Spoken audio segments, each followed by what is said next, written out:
The women's tennis team went to Kearney, Nebraska the weekend of September 16th through the 18th, and that is our big tournament of the fall called our Fall ITA Regional Tournament.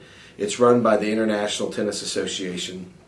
We have done this every year, but in the past years we've competed at the NAIA level of an ITA region, and so this was our first taste of Division II. And we had a very successful tournament.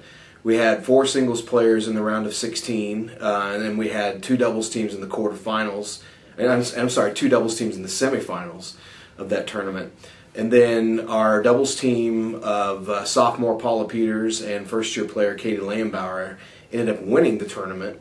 And with that win, they now get a bid to go to national competition in Mobile, Alabama, October the 13th through the 16th.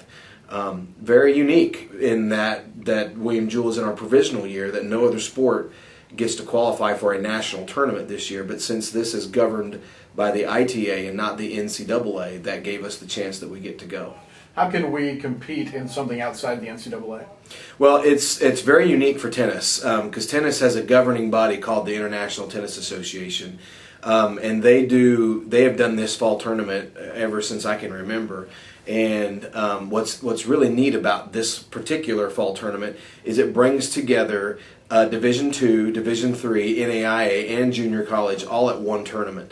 And what's interesting also about the tournament is the winner in each division will come together and play a Super Bowl. And so, you'll have the NAIA winner against the Division II, Division III, and junior college winner, and they'll come together and they'll play what's called the tennis Super Bowl.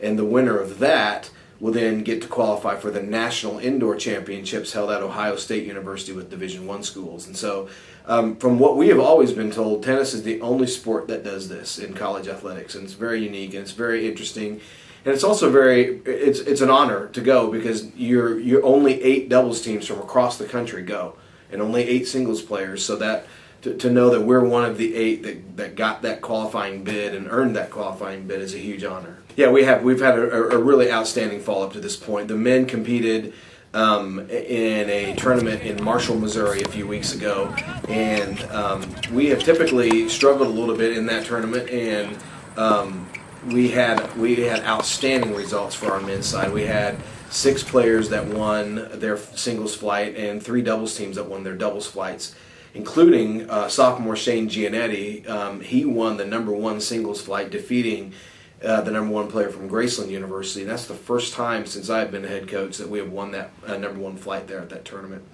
The women that same weekend, but the weekend before we went to our ITAs, went up to Quincy University and played the Quincy tournament, which we faced a couple of teams in our new GLVC conference. And again, we won 6 out of 8 singles flights and 3 out of the 4 doubles flights there. So it had a great fall. We played Truman State last night, which was Wednesday night, the 28th.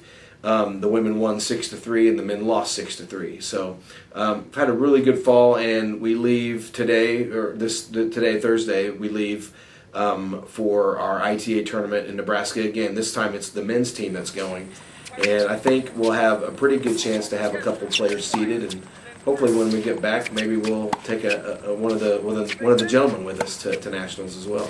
Behind you is the Heart of America championship banner from last year. Tell us a little bit about that, because I know you're really proud about that. Yeah, I was, last year, the spring of 2011 will go down as a year I'll never forget.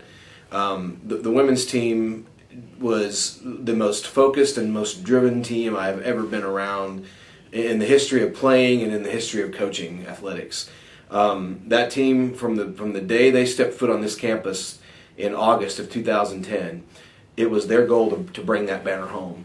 And we talked about it all year. I probably said it every day in practice, and they probably got tired of hearing about it, but that was our objective. Our objective was to bring that here to Jewell. And knowing that it was our last year in the NAIA, and knowing that the 2 years prior to that we had won the regular season conference title, but you only get this banner if you win the conference tournament, and knowing that we did not uphold our end of the bargain in the conference tournament, the last 2 years before 2011, that made it much more special. And knowing we had a group of seniors that were leaving that had contributed so much to the program.